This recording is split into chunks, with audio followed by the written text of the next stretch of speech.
So what we're going to do today is we're going to talk to these three business people from here in Abilene. In a second, I'm going to let them introduce themselves, say what they do, talk a very short bit about what their business is. And when Mike was selecting people, he was looking for companies that were different. So we have people who are solopreneurs, and we have people who are in multi-million-dollar companies. So you'll have, and people in the middle. So you'll have a sort of a perspective from different people on the sort of three things that we're going to talk about here. But let's go ahead and start out with, and let everybody introduce themselves and what their company is and what their company does. So Todd, let's start with you since you're closest. Hello, everyone. Can you hear me? Turn the mic on. Step one, turn the mic on. All right. Well, my name is Todd Carlson, and my role, I'm the Executive Vice President of Sales and Chief Sales Officer for a company called Funeral Directors Life Insurance Company. You may have heard of us. We're over down by Abilene, which was Abilene Regional Hospital, now Hendrick South. And I also serve as a sales VP for a software company called Passari that we operate, and our holding company also. What we do is we provide burial insurance products that are distributed through funeral homes. So there's a unique business. By the way, people always ask how the funeral business do last year. Unfortunately, too well. It was there was a lot of death in America last year, and that impacted a lot of our clients.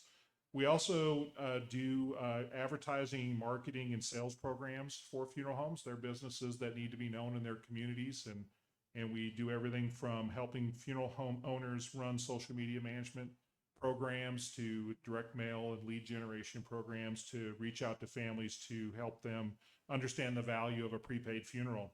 Our software company is called Passari. So what that company is it helps funeral homes run their businesses. It's a enterprise resource planning product that we have in the marketplace. So I think that's enough for now. Yeah. Glad to be here.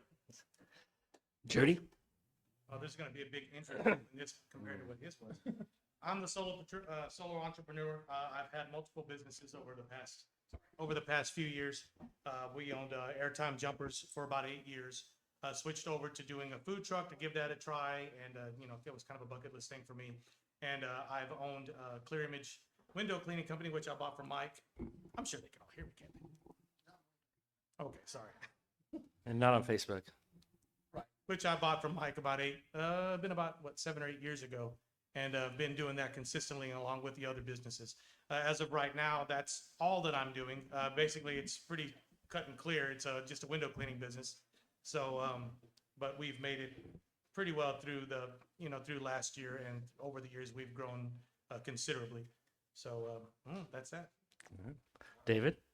David Castleman, originally from South Africa. Just throw that out there so you can get to know the accent. You're not the only South one. African there in the audience. So I'm one of the co-owners of Brain Theory. It's a brewery downtown on 2nd and Pine, and we also got a kitchen and coffee bar as well. Being in business is completely new to us, all three of us that own this business. We've never owned a business before, and so we are learning as we're going along. So we'll figure that out, and obviously we have picked up some things already, but we will be learning a lot more, and hopefully our experience can help you guys as well. All right. Well, in case you guys didn't know, we're living in very interesting times, which allegedly is a curse in Chinese, because lots of things have been happening over the last year, and the point of this resilience is how do we deal with those things?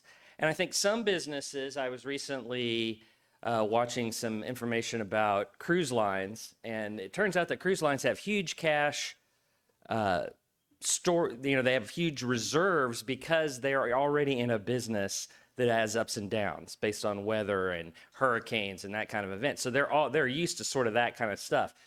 Not to the scale they had last year and are continuing to have, but because the way their business was built, to have sort of resilience to ups and downs in their business, they were prepared. So let's start. We're going to talk about 3 different areas for resilience, but since I brought up a money-related one, and also Todd brought up how their business did last year and sort of some ups and downs in there. How do you build financial resilience into your business to handle, I don't know that anybody anticipated last year enough to have handled that, but to handle ups and downs in the business, because I think that's sort of a requirement to continue in hard times. So Todd, how did Fdlic do? Well, it was and I'm sure a lot of you all are in the same boat. By the way, I'm from Minnesota originally. I also have an accent, just not a beautiful South African accent. But our business, our revenue in the month of March dropped 50%. And again, some of you may have been in worse situations. We actually planned on, we started running scenarios in March, wondering what would happen if our business stayed 50% below plan. It did come back. April was worse. May was better. June kind of approached normal for us. But it was a real challenge. But we work with 2,000 small businesses across the country in about 40 states, and just watching the lessons of these small businesses. I mean, we looked at it this way, that what I see is most of our small business clients that we work with run their business out of their checkbook, and I don't recommend that. I mean, our business has a pretty comprehensive business planning season. We have a budget. We get monthly financials. We review those financials with our entire leadership team. And what I see in most small businesses is if there's money in the checkbook, times are good. And there's not money in the checkbook, times aren't so good. And so I think step one in being resilient is knowing, is taking your financials a little more seriously and stop running out of your checkbook and start building a real good balance sheet and understanding your income statement and some real basic things. Okay. So Jody, you're the solopreneur in our group. What sort of financial ups and downs did you have in the last year or so? And how were you able to deal with those?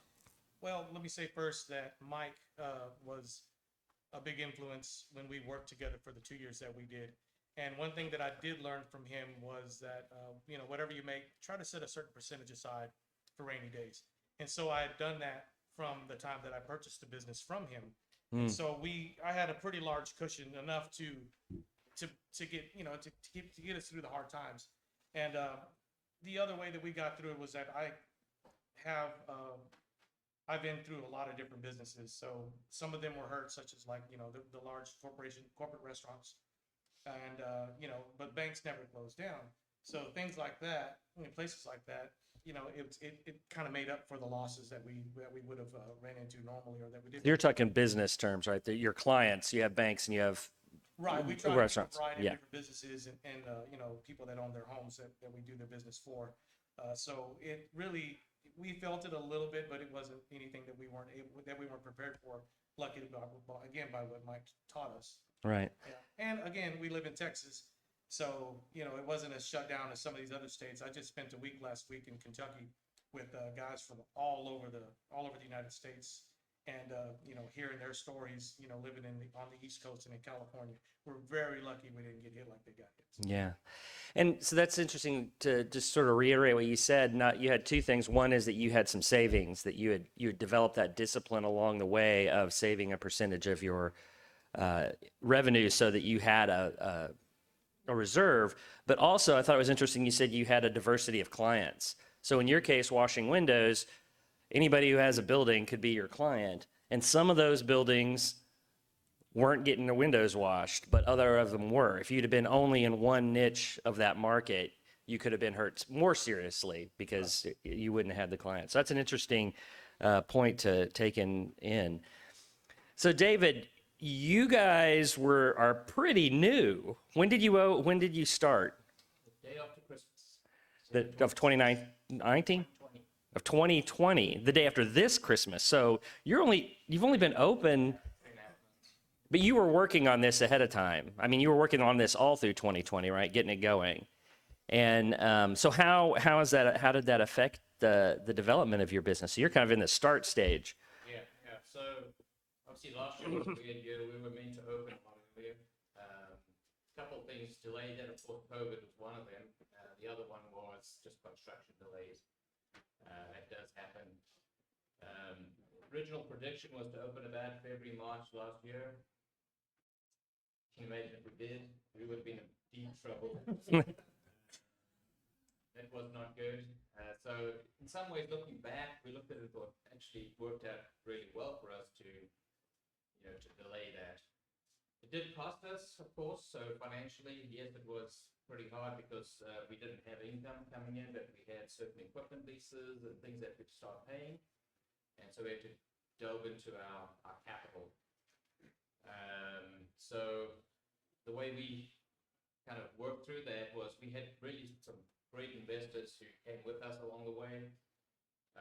And that was family and friends, pretty much our own money. We took everything out that we possibly had, except our mortgage. I didn't have to sell my house, but came close to that. And then we had a good banker. And so that was really helpful. So along the way, we did some things in collecting money or raising money, which we had planned already, but it just worked out well for us. So we had an ambassador program that we put out there, and we raised $50,000 out of that.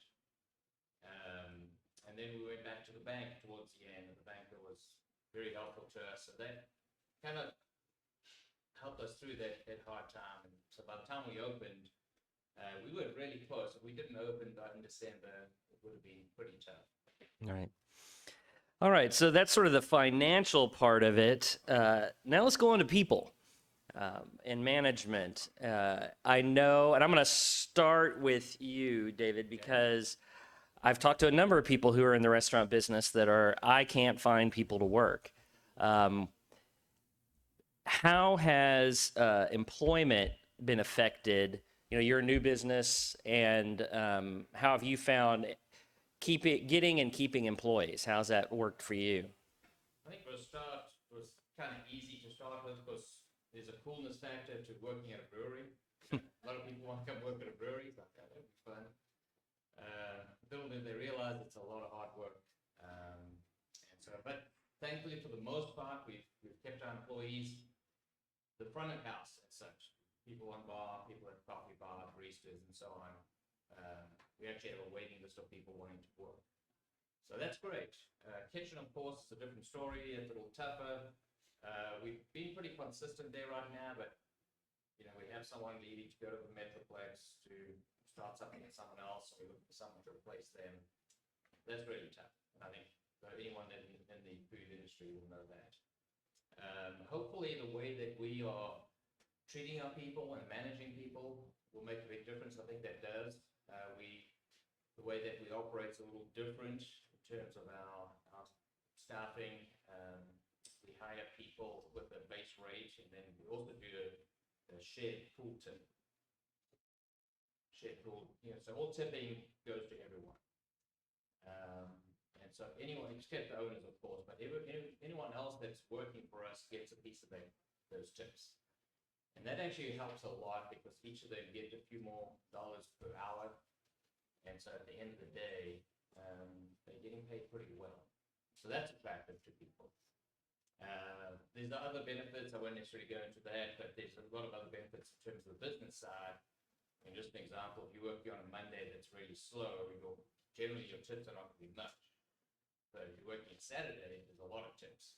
And so there could be fights about, I want to work on Saturday, I don't want to work on Monday because I'll get more.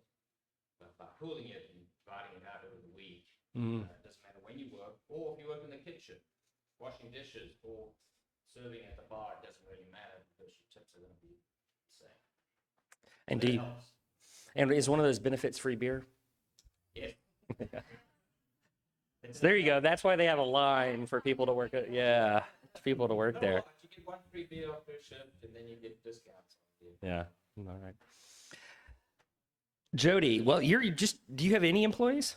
Not with the current business, no, but I've had employees in the past. Yeah. And what I've learned is that if you treat them well and you make them feel that they're a part of the business, and to help, they can help make decisions about your business and make them feel like they're part of it, then it tends to, it keeps them there.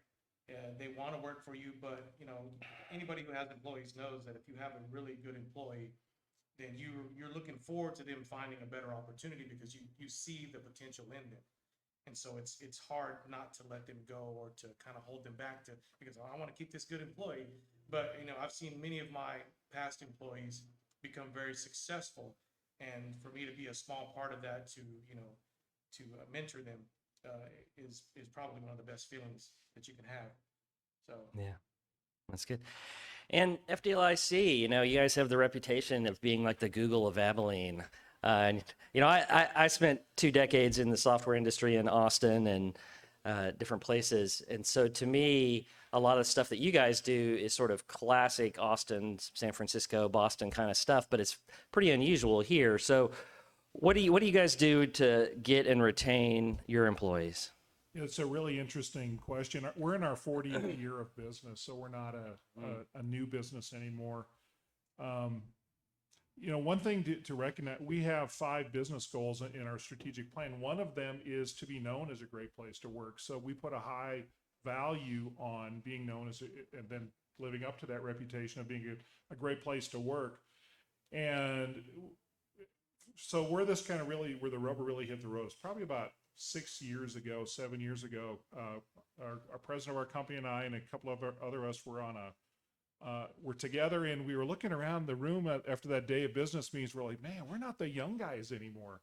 And we're kind of getting up there in years, and we're at life stage where our children were graduating from college or starting college. And we'd say, what, we've got to start thinking about the next generation of this business. And so we actually created an initiative to be known as a great place to work amongst millennials. Mm-hmm. And I always love this discussion because so many business owners are like, oh, those millennials just don't do it the same way, or, and we hear a lot of our own customers complain about millennials wanting, again, our customers are funeral home owners. So that's a 24-hour a day, 7-day a week business. I was a funeral director for over 20 years.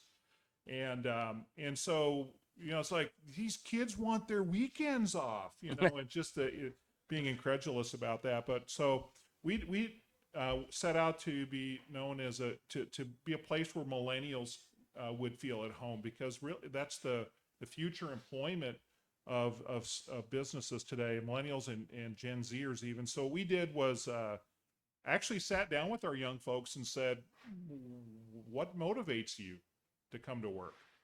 And it's kind of a shocking thing to do, is to sit down with the people you're trying to retain and say, what would work? What does work need to look like for you to enjoy your time here? So we learned a couple things along the way. Number one is the stereotype of the younger generations is wrong. Okay. Mm-hmm. I think I want to say that real quickly. Millennials have been really well trained through school to ask certain questions when they come in for job interviews. They were way better interviewers than I was. I thank God there was no interview process when I started. But so we really, so things like they would ask about a career path, not because they wanted to be running the company day one, but they just want to know what their future is like. They also ask really deep questions like, why are you in business? Because they're trying to figure out how to get on board with the mission of the business. And so so they want to know a little bit about what's my path. And if that path is work for me, and as you grow and learn in business, wish you well in another opportunity. That path it resonates well with millennials. Also, in our company, we're large enough where we can build a career path within the company, but we let them know you got to work for it. It's not about gold stickers, and it's you got to work for it here too. But we find that our younger generation employees are responding really well, as long as they know why they need to come to work and what their future looks like, whether it's with us or are they being equipped to go somewhere else and serve somewhere else. Right. It's interesting. We do have a tendency to lay on that next generation, but it's funny that it's the same kind of stuff that was laid on us by the generation ahead of us. It's not necessarily this generation is different. It's just the last generation, the young folk are like this, and it's always been that way through all of time, it seems. But I do remember getting a job in Austin for a software company. And when I went in for the interview, they laid this sheet in front of me and they said, here's the career path for developers. And we know not everybody wants to be a manager. So here is the architect path and here is the manager path. Yeah. And you had a way to progress in the company without having to switch to management, which is a big deal for developers because, you know, a lot of them don't want to manage people. They're develop their software, they write software so they can be alone. We also did, yeah, exactly. We did a few things too, very intentionally about, you hear about work-life balance all the time. We kind of threw that out in our business, and we decided to use a term called work-life integration. How many of you as a small business owner, your work life and your personal life you're all over on top of each other? That's one thing. So one thing that we decided to do was apply that concept within our business. So what does that look like, right? I mean, part of that is making work fun. You know, none of us want to go to work and have a bad time. So we have like, you know, in our breaks, if you want to go out in the yard and play cornhole, we have Friday kickball. You know, our developers love that, by the way.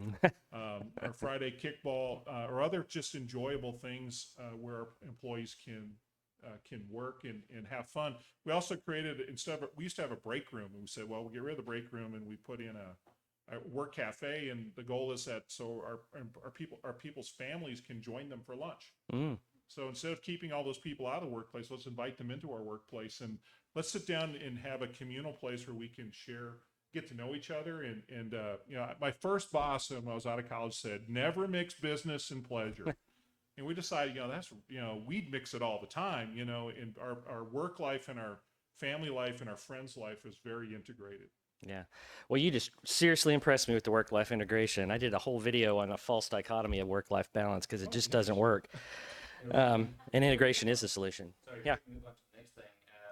Kind of picking up where Todd's been talking about is just how you treat your employees. So the three of us that own Brain Theory, you know, none of us are hard-headed or anything like that. We get along really well, and we love our employees and we treat them well. So I think just the way that you approach the people that work for you can make a huge difference. So as people apply, we've got people wanting to work for us. One of the questions we ask is, you know, why do you want to work with Brain Theory? Often it's, well, I have a friend that works there and they say it's the best place to work. Well, it's not only because of the free beer. Right. Right. Like this last week, someone said, I'm tired of beer now. Yeah. They get free beer. They were there every day. But just the way that we talk to them, we have a few benefits right now that they get. Obviously, we're pretty young. We can't offer, you know, health insurance or anything like that right now. But just by treating them as people, a lot of them are the younger people, you know, millennials and even younger, the next group down, Gen X. Gen Z. Gen Z. Gen X is the biggest one. But yeah, just us being approachable. You know, we don't have tiers of management or anything like that just yet, but they feel like the owners are friends. Yeah. As well. So I don't know how that necessarily applies to all business, especially the larger ones, but even I'm thinking about my past experience, just the way that you decide benefits and so on, the way you treat your people, treat them with respect, care for them, they'll stay with you. Yeah. And I think another thing I've heard in here is the idea that your employees are your biggest recruiters. I actually know that when I have looked for a job in the past, I have gone to like LinkedIn and see if I can find somebody in that company that I know or I'm connected to or I can get an introduction to, because I want to ask them what it's really like to work there, not what they're going to tell me when I go in on interview day.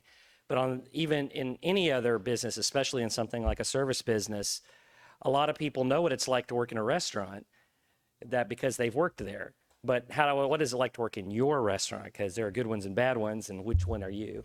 And that your employees are going to tell them that. You can tell them all you want, but it's going to be the employees that are going to recruit for that. All right, so we've talked a little about money. We've talked a little about employees. Let's talk about getting customers, getting and retaining customers. How have you done that? What's worked? What hasn't worked? That kind of thing. And let's start with Jody, since we haven't started with him yet. with the advice of my attorney, I'd like to plead the fifth. No, but really, that's what I mean. It's like you make your customers comfortable with you. You know, even with something as simple as a laugh, a smile, they trust you that much more. And I think what I've learned over the years is, you know, you appreciate somebody that invites you into their $1 million home to do their windows, and they're comfortable with you walking around with their personal things floating around, which I've seen. You know, I've seen some horror stories. I've heard horror stories. And so that means a lot. So it's to be appreciated when somebody chooses you to, you know, give you their business. And so I try to make people feel as comfortable as possible, as easy, you know, by something like laughter. So I think that's the way to retain them is to, you know, to give them a memorable experience by doing the best job that you can, and to make sure that you do a good enough job that they'll always, you know, sorry, I just went blank. You'll be able to get more business from them and their friends. All right, which one of you guys want to go next?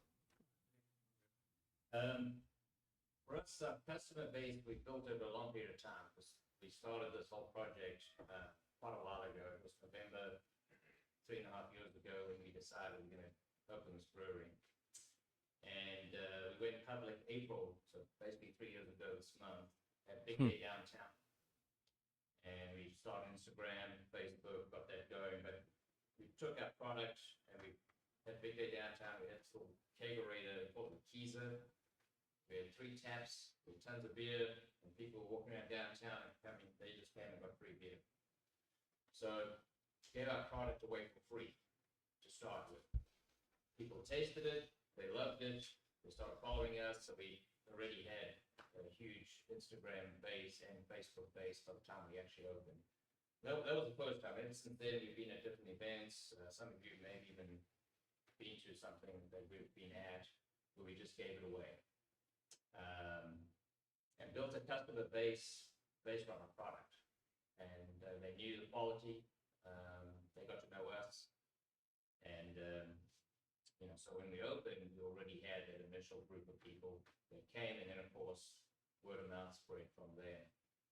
One of the things that we were pretty intentional about, and even selecting how we gave away or where we went to give away our beer, was not to follow the marketing paradigm of, you know, your target audience. You know, you need to aim, because in the beer world, the brewery world, your target audience is middle-aged men.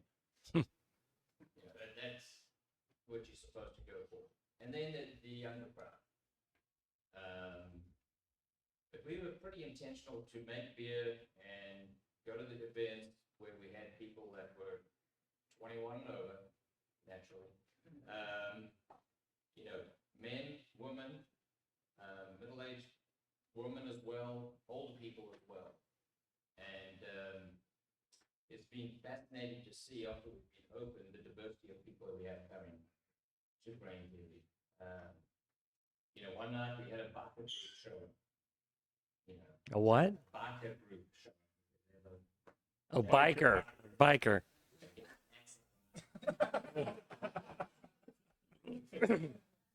So yeah, this group showed up. They were like, okay, that's great. And then we'll have, you know, older couples show up for dinner or lunch. They'll leave, and then later on that night we have a bunch of young people show up. We have a lot of women drinking beer. Traditionally, people tell you in the beer world, well, beer is for guys and wine is for women. Well, we have mixed that up a lot. There's a lot of women that drink beer. Yeah. And so we were pretty intentional about not targeting a specific group of people. And I think that's really worked well. So we have quite a diverse audience. So- customer base. Do you do anything when you go to these events to incentivize people to actually come, or do you just let them drink the beer, and if they like it, you figure they'll find you? Yeah. So at that, you know, obviously back then, we just would obviously have our logo everywhere, and we had business cards. We just did that with our website and social media, and pretty much people just, you know, even followed us after that. Okay. All right. What about FDLIC? Yes, well, as Peter Drucker said, the purpose of a business is to have customers. So that's a pretty good place to start, is how to acquire customers. And I think part of that is the brand awareness that that we've been talking about here. But really, your brand isn't your logo. It's really a collection of things in your business, and a big part of it is how you treat your customers when you get that opportunity to serve them. And then it's also your position in the market, where how you want to be known about your business. Whether you want to be high end, in the middle, or in the low end from a pricing standpoint, even. But what we use a lot of a combination of, if you think about where are people's eyeballs today, by the way, right here, right? So it's weird, but we run a company that invites primarily people 55 and over to consider planning their own funeral. Most of our opportunities to interact with the public come from Facebook. Okay? We are the first company in America that does what we do to generate an opportunity to meet with a family on Facebook. And that was about 4 years ago. No one had done it before then in our space. So since that has grown a whole business within our business around helping funeral home owners position their businesses in the marketplace through Facebook. But Facebook is about 50% of the web traffic in your business. The other 50% is coming from Google. And then you have to think about the impact, especially in today's world, of Facebook reviews and Google reviews. How are people talking about your business in this space? So I said all that to get to this point, because this is really simple, and it should be, and it is, and you'll understand. I have two phone calls, or two inquiries. Neither were phone calls. That's a little old school. One is a Facebook inquiry that I put out to a local business, and one is I filled out their web form on their website to get a quote. And you get some work, as many people are, as they're using their homes more, about getting some things done on my house. Both businesses never even acknowledged the receipt of the message, nor did they call me to help me spend my money in their business. Okay? So I would just say this: the key to acquiring customers, just return an email, return a phone call, return a text message, fill out your web form. If someone replies on your website, answer it. And even if you are so busy that you can't handle it, and that's in the home improvement space, that's my understanding, is a very busy time. That's okay. Just let me know. Because, and matter of fact, let me know what your time frame is. And then if you can't handle it, refer me to someone that you trust. And I will then trust your business more. Because what am I going to do anyways? I'm going to go find that other business if you didn't even return my call or my inquiry on Facebook or on the web. So I'm just, I think that's really basic. But number one, have a Facebook presence, have a web presence. And then when a customer, or when a prospective customer inquires, do what you should be doing is just get back to them, just communicate. And again, that may be a little direct, but that's the truth, and I'm living it right now. We have standards in our business. If we have an automated response to a Facebook lead in our website, we have automated responses. But if not, when it goes to the next level, we expect a Facebook lead to contact them as soon as possible, and within the hour is typically our standard. And a web lead, same thing. Other leads, opportunities are same day service, depending on the situation. But we should be treating prospective clients with a sense of urgency. And, my personal experience, this doesn't always happen. And I think that's pretty fundamental, but pretty important. And then when you get an opportunity to earn someone's business the first time, just take great care of them and serve them well and build that relationship. And they'll come back many, many times. All right, we still have a few minutes here, but rather than open it up to questions from the audience, I wondered if you guys had any questions for each other, because I haven't let you guys talk to each other. Is there anything that Is you there heard? a minimum number of hours a week I have to work at your place to get one free beer? So, It's a good day. Yeah. One shift. And how long is a shift? Maybe from 3 to 7 hours, 8 hours. I was just going to ask, over the course of your career, Jody, and your I think you called yourself a serial entrepreneur in your. Yeah. Well, actually, Mike called you Mike that. coined that term for me. Ah. To me, it's a little bit So what have you learned in your journey? time to yourself, time for your family.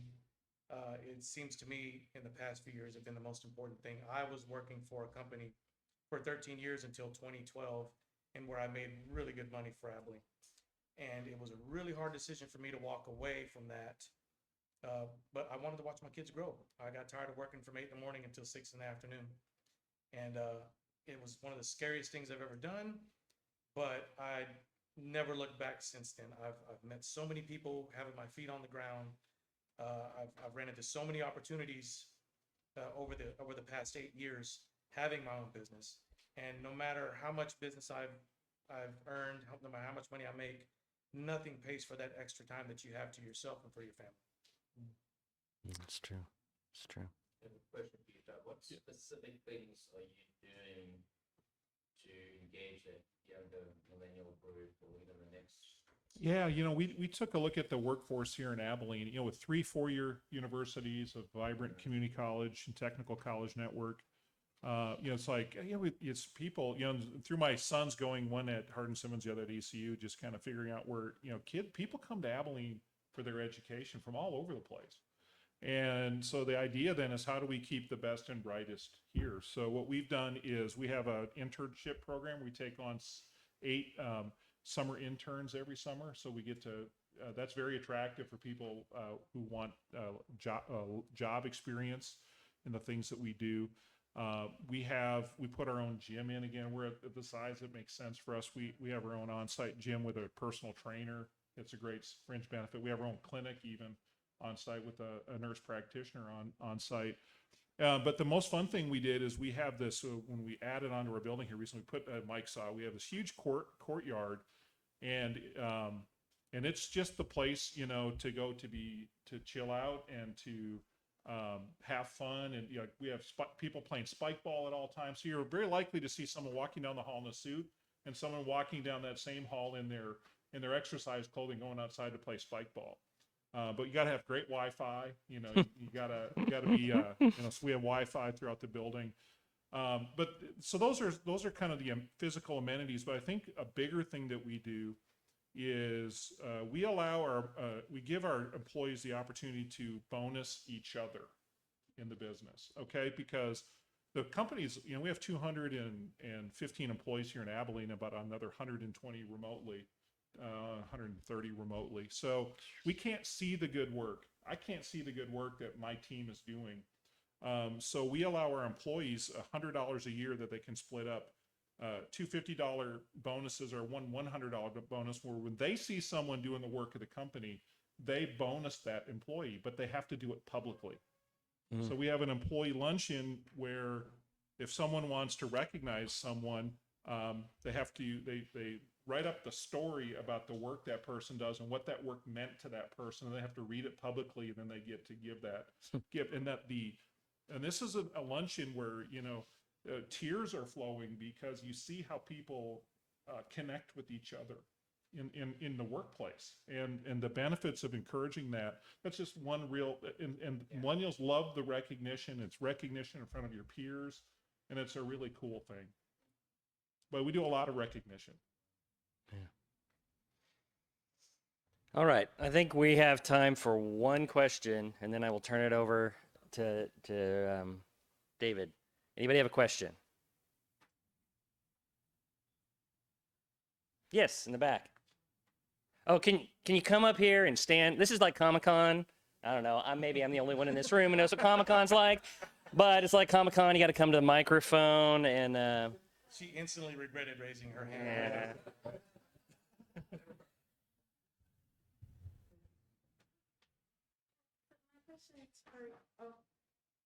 First thing, turn on the mic. Morgan? Okay. My question is for you. My husband actually wants to own a restaurant here in Abilene, and pool tipping was a big thing because he used to do catering. So is that really a good motivation for your employees to kind of get to every table and and make sure that everybody's taken care of in your restaurant? That's a little different because we don't have tableside service. We're a bar, basically, brewery, so people come up and get their drinks and their food. And our kitchen is, the concept is an indoor food truck. So like the Like food the- truck, you step up, order, and then you come back and pick it up. So we don't have people, we do have people busing, of course, but there's no tableside service. So everyone gets paid more than minimum wage. So, in your opinion, do you think that would be applicable for tableside? Yeah, it could be, because, you know, I know traditionally in restaurants, the servers get $2 something plus tips, whatever that is. But I have heard of restaurants that'll change it to at least minimum wage or go higher, and then, you know, share the tips at that point. To me, the reason I do it for the kitchen, for example, because what they do is just as important for the customer experience as someone that's serving them the food. You know, the food they're making, of course, is to be great. The dishes have to be washed well. You know, if you don't want to get a dirty plate, the customer's not happy because of that. So even, you know, the dishwasher person is doing just as much as the person serving the food. So for our concept, the way we work, it works really well. I can see it being beneficial for the regular restaurant too. Now, I do know there are some people, that's a real shift, because we had one employee that left us because of that, because they felt they could earn more doing tableside service, getting the $2 something plus their tips. And I don't know if they are or not, but most of our people are really happy about it. Thank you. Sure. And I do think you get a slight advantage to doing that in that everybody came in with it already that way. Yeah. I think a lot of places have a problem when they make the switch, and you've just changed people's what they're used to for their income kind of situation, and that makes people very uncomfortable. But the idea of doing it from when they come in, they know that's what it is a good deal.